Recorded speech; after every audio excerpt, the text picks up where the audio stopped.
Maintenant, ce qui a permis à Decathlon de se démarquer de la concurrence à ses débuts, ce sont deux facteurs. Premièrement, il y a l'intégration verticale.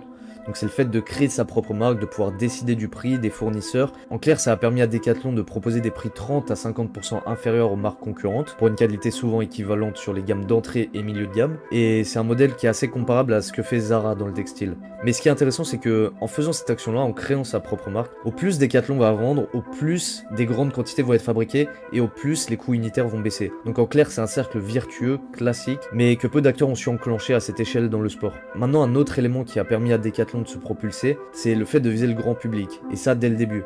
Decathlon l'a bien compris, son public cible, ce ne sont pas les vrais athlètes, ni les experts de la performance sportive. C'est déjà trop compétitif.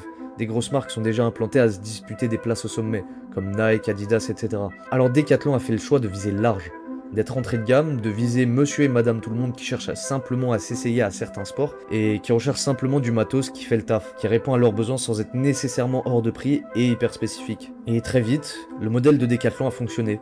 Les gens sont allés encore et encore, ils ont emmené leurs enfants pour qu'ils essayent d'autres sports, etc.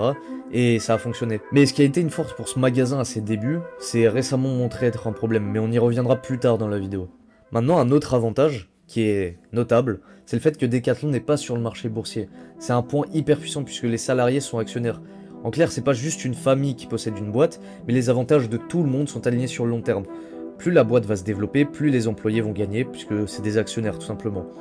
Et en clair, le fait de ne pas être sur le marché boursier, ça permet à Decathlon de créer et d'innover sans avoir la pression des actionnaires. En clair, ils peuvent se permettre d'échouer, de tester, etc. encore et encore et encore. Et c'est en partie grâce à ça qu'on a pu avoir la tente dépliable en 2 secondes, ou encore le masque de plongée Decathlon qui sont encore aujourd'hui des produits phares de l'enseigne. Cela dit, il n'y a pas que du bon dans cette décision. Par exemple, en novembre 2024, la direction annonce qu'elle va verser plus d'1 milliard d'euros de dividendes à son actionnaire, la famille Mulliez. Une décision qui suscite de nombreuses polémiques parmi les syndicats et les salariés, au regard du plan social chez Auchan où 2400 suppressions d'emplois sont prévues. Autrement dit, pas de pression des marchés financiers, certes, mais la pression des actionnaires familiaux existe quand même, elle est juste moins visible.